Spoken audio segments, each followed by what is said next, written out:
Professor GN Saibaba ఉర్దూలోంచి తెలుగులోకి అనువాదం చేసిన ఫైజ్ అహ్మద్ ఫైజ్ కవిత్వాన్ని హోరు ప్రచురించింది.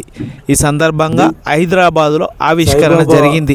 జైల్లో ఉన్నప్పుడు జైలు జీవితంలో ఉర్దూ నేర్చుకొని అక్కడే అనువాదం చేసిన ఫైజ్ కవిత్వం అద్భుతంగా అతని ఆత్మను ఆవిష్కరించిందన్నారు.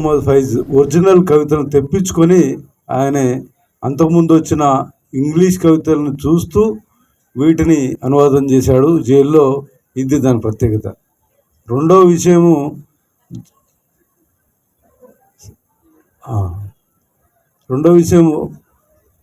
సాయిబాబా గారు జైల్లో ఉన్నప్పుడు అనేక రచనలు చేశారు. హరగోపాల్ గారిని సాయిబాబా స్మారక కమిటీ అధ్యక్షులు హరగోపాల్ గారిని వేదికపైకి ఆహ్వానిస్తున్నారు. సాయిబాబా ఉర్దూ నేర్చుకున్నది అక్కడ ఎవరు టీచర్స్ కాదు, ప్రత్యేకంగా బొంబాయి బ్లాస్ట్ కేసులో అక్కడ శిక్ష అనుభవిస్తున్న యాకూబ్ మెమన్ అతడు అదే జైల్లో ఉరి తీయబడ్డాడు. అతను ఆ జైల్లో ఉన్నప్పుడే, సాయిబాబా జైల్లో ఉన్నప్పుడే ఆయన ఉరి తీశాడు. ఆ విషయాన్ని కూడా చెప్పాడు. మొత్తంగా సాయిబాబా సాహిత్య కృషిని మనం పరిశీలిస్తే ఆయన నిజానికి కబీర్ను ఆయన పరిశోధనగా పోస్ట్ పిహెచ్డి చేయాలనుకున్నాడు. ఆ క్రమంలో ఉర్దూ నేర్చుకొని తన పరిశోధనను కొనసాగించాలనుకున్న క్రమంలో అనుకోకుండా ఫైజ్ అహ్మద్ ఫైజ్ కవితలను చదివి వాటిని ప్రేమించి వసంతకు అనేక ఉత్తరాల్లో వీటిని ప్రస్తావిస్తూ రాశాడు. అది కూడా ఇందులో ఉన్నది. దీనికి ముందు మాట ఖాదర్ రాశారు, ఇంకో ముందు మాటను ఫెలో ట్రావెల్ రాశారు. ఆ విషయాలన్నీ మన వక్తలు వివరిస్తారు. ఈ సభకు వచ్చినందుకు స్మారక కమిటీ తరఫున ధన్యవాదాలు. Thank you.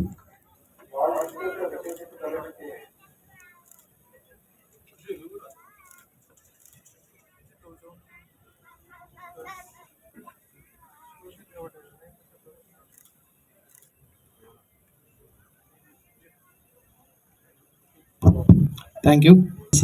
ఫైజ్ అహ్మద్ ఫైజ్ కవితల పుస్తకాన్ని ఆవిష్కరించుకోవడం, అనువాదం చేయడము అనేది ఒక అంశమైతే, ఆయన ఎంచుకున్నటువంటి కవి ఎవరు అనేటువంటిది ప్రధానమైన సబ్జెక్ట్.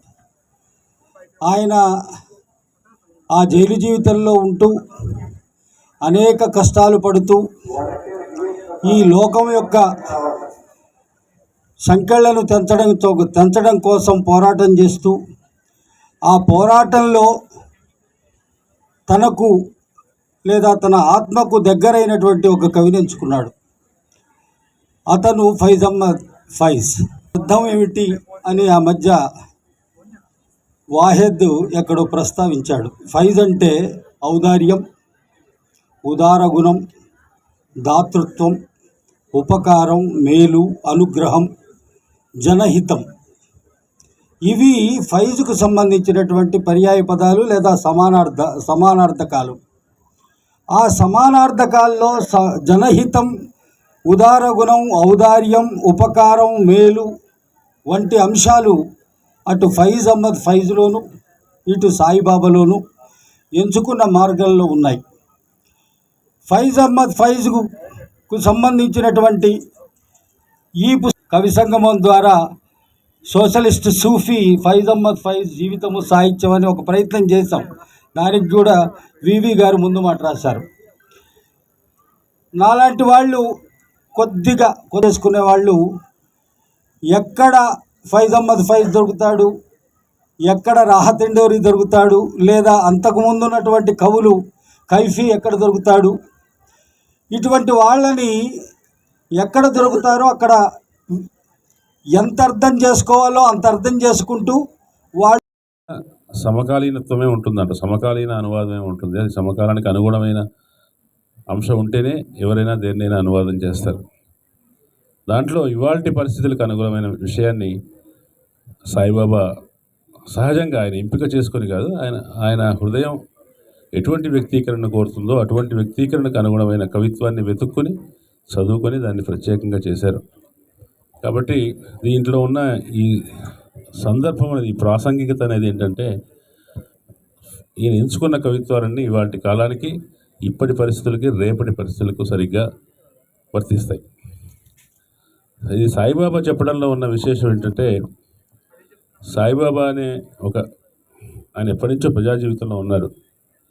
కానీ ఈ దేశంలో ఒక అనైతికమైన దుర్మార్గమైన నిర్బంధ జీవితం గడుపుతున్న వ్యక్తిగా ఆయనను చూడటం మనకి 2010-12 నుంచి మొదలైంది. అప్పటి నుంచి ఆయన చనిపోయే వరకు మెయిన్ స్ట్రీమ్ మీడియాలో ఉన్న వ్యక్తిగా నేను సాయిబాబాను పత్రికా ప్రపంచం, మీడియా ప్రపంచం ఎట్లా చూసింది అనేది ఒకసారి నేను సింహావలోకనం చేసుకుంటే, ఆయన వ్యక్తిత్వం, అంటే మీడియా ద్వారా వ్యక్తమైన ఆయన వ్యక్తిత్వం క్రమక్రమంగా మీడియానే రూపుదిద్దుతూ వచ్చింది. ఆయన ఆచరణ, ఆయనకు ఏది కావాలనుకున్నాడో, తను ఏది నమ్ముతున్నాడో దాన్ని ఆచరణ చేస్తున్నారో అతన్ని మీడియా ఇంకొక రకంగా చూడటం మొదలుపెట్టింది. ఒకటి 90% వైకల్యం ఉన్న వ్యక్తిగా, ఇంకొకటి చాలా మేధావి అయిన అధ్యాపకుడిగా. ఈ రెండు అంశాలున్న వ్యక్తిత్వాన్ని రాజ్యం ఇంత దుర్మార్గంగా హింసిస్తుందా అంటే, మొట్టమొదటిసారి అంతకంటే చాలా దుర్మార్గమైన పనులు, చాలా అమానవీయమైన పనులు రాజ్యం చేసి ఉండొచ్చు, కానీ సాయిబాబా విషయంలో రాజ్యం అనుసరించిన వైఖరిని మెయిన్ స్ట్రీమ్ కథనం, ప్రధాన కథనం అంటాం కదా, ప్రధాన సమాజ కథనాలు అంగీకరించలేదు. అంగీకరించకపోవడాన్ని నేను స్వయంగా చూశాను. దాన్ని పత్రికల్లో మరింత అనుకూలంగా ఆర్టికులేట్ చేయడానికి కూడా నేను ప్రయత్నించాను. నేను చూసింది ఏమిటంటే, చాలా ఇటువంటి విషయాల పట్ల నిర్లిప్తంగా ఉండేవాళ్ళు, వ్యతిరేకంగా ఉండేవాళ్ళు. సాయిబాబా విషయం వచ్చేసరికి అది చాలా దారుణమని, ఆయన ఎదుర్కొంటున్నది, ఆయన ఎదుర్కోవాల్సి వస్తుంది, చాలా అన్యాయం అని చెప్పడం చూశాను. ఆయన భారతదేశంలోని మొత్తం 2014 నుంచి, ఆయన 2014 మేలో, ఇంకా నిజానికి మోడీ ప్రభుత్వం రాకముందే అరెస్ట్ అయ్యారు, సంధి సమయంలోనే. అప్పటి నుంచి మొదలు పెడితే ఆయన చనిపోయిన 10 సంవత్సరాల ఆ సమయం దాకా భారతదేశంలోని ప్రాథమిక స్వేచ్ఛల మీద, తర్వాత ప్రతిఘటనల మీద ఉన్న అన్ని నిర్బంధాలకు పరాకాష్ఠ నిర్బంధంగా సాయిబాబా ఒక ప్రతీకగా మారారు. ఉర్దూలో కొన్ని పోయమ్స్ని పర్షియన్ ఇన్ఫ్లుయెన్స్ దాని గురించి మాట్లాడదలుచుకున్నాను. నేను మొదటిసారి దగ్గరగా ఫేజ్ని తెలుసుకుంది ఇఫ్లూ ప్రొటెస్ట్లో. మేమందరం కలిసి బోల్ కే लब आज़ाद है तेरे, बोल ज़बां अब तक तेरी है, तेरा सुतवा जिस्म है तेरा, बोल के जां अब तक तेरी है అని మేమందరం నినాదం చేసినప్పుడు అప్పుడు ఫేజ్ దగ్గరగా అర్థమయ్యాడు. ఉర్దూ నేర్చుకున్నప్పుడు ఇంకొంచెం అర్థమయ్యాడు. సాయిబాబా గారి గురించి కూడా నేను ఇఫ్లూలోనే నేర్చుకున్నాను, ఇఫ్లూలోనే తెలుసుకున్నాను ఆయన పోరాటం గురించి, ఆయనకి ఇఫ్లూతో ఉన్న సంబంధం గురించి. సో నాకు ఫేజ్ ఇంకా సాయిబాబా గారు ఇద్దరు ఇఫ్లూ నుంచి కనెక్టెడ్గా నేను అనుకుంటాను. ముందు మాటల్లో అందరు రాసినట్టు CANRCలో ఫేజ్ మళ్ళీ మా తరం వారికి చాలా దగ్గరయ్యాడు. మేము ప్రతి ప్రొటెస్ట్లో సబ్ తాజ్ ఉఛాలే జాయేంగే, సబ్ తఖ్త్ గిరాయే జాయేంగే అని అంటున్నప్పుడు మా నోట్లలో ఫేజ్ నానుతూ ఉన్నాడు. ఫేజ్ గురించి తెలిసిన వాళ్ళకి, తెలియని వాళ్ళకి అందరికీ ఫేజ్ మళ్ళీ మేము అంటూ ఉన్నాము. అటువంటిది మళ్ళీ తెలుగులో ట్రాన్స్లేట్ చేయడం, తెలుగులో అనువదించడం, అందరూ చెప్పినట్టుగా ఇది చాలా ఈ సమయానికి చాలా ముఖ్యమైన విషయం. బికాజ్ ఈ సమయంలో మనకి చాలా అవసరం అవుతాయి ఇద్దరు, ఫేజ్ ఇంకా సాయిబాబా. ఈ అనువాదాన్ని దగ్గరగా అర్థం చేసుకోవాలంటే ఉర్దూ, పర్షియన్ ఈ రెండు ఇన్ఫ్లుయెన్సెస్ ఫేజ్ మీద చాలా ఉన్నాయి. ఫేజ్ బయోగ్రఫీలో ఆయన మనవడు రాస్తాడు. ఆయనని ఒక జైల్లో ఉన్నప్పుడు, రావిల్పిండి కాన్స్పిరసీ కేసులో జైల్లో ఉన్నప్పుడు ఒక అతను అడిగాడట, కల్నల్ అడిగాడట, మీది ఏ మతం అని. అయితే ఫేజ్ చెప్పాడట, నాది రూమీ మతం అని. చాలా సంవత్సరాల తర్వాత మళ్ళీ ఫేజ్ని అడిగాడట, రూమీది ఏ మతం అని. అప్పుడు చెప్పాడు, రూమీది నా మతం అని చెప్పాడట. సో ఇంకా ఫేజ్ సహచరి చాలా ఏథియిస్ట్, అనార్కిస్ట్ ఆవిడ ఆయనను అడిగిందట, మీరు నాకు చెప్పండి అల్లా అంటే ఏంటి అని. అప్పుడు ఫేజ్ చెప్పాడట, Allah is the revolutionary. So that is the Sufi. ఆ సూఫిజాన్ని మనకి ఫేజ్ పరిచయం చేస్తాడు. ఆయన సూఫిజంలో సోషలిజాన్ని నింపుతాడు. ఈ అనువాదంలో నేను సూఫిజంలో సోషలిజం ఇంకా హ్యూమనిజాన్ని చూశాను సాయి చేసిన అనువాదంలో. ఇంత దుర్మార్గంగా ఉండేదా? రాజ్యం ఇంత నిర్బంధంలో ఉండిందా? రాజ్యం ఇంత కఠినంగా ఉండిందా అనేటువంటి చరిత్ర ఏదైతుందో సమకాలీన సమాజంలో మనుషులు అనుభవిస్తున్న దుఃఖము, మనుషులు అనుభవిస్తున్న నిర్బంధము, మాట్లాడితే భయంకరమైన పరిస్థితిని ఈ రాజ్యం సృష్టించింది. కనుక ఇది ఒక చరిత్ర, ఇది ఒక సాహిత్య చరిత్రనే కాదు, ఇది ఒక సామాజిక చరిత్ర. ఫైజ్ కాలం నుంచి సాయిబాబా కాలం దాకా కొనసాగినటువంటి రాజ్య నిర్బంధము, రాజ్యం యొక్క నియంతృత్వం ఏదైతుందో ఇది మనకు స్పష్టంగా కనిపిస్తుంది. సాయిబాబా గారు బయటకు వచ్చారు. మేము చాలామంది కలిసాం, చాలా ప్రయత్నం చేస్తాం. వసంత గారికి తెలుసు ఎన్ని రకాల ప్రయత్నం చేశాం.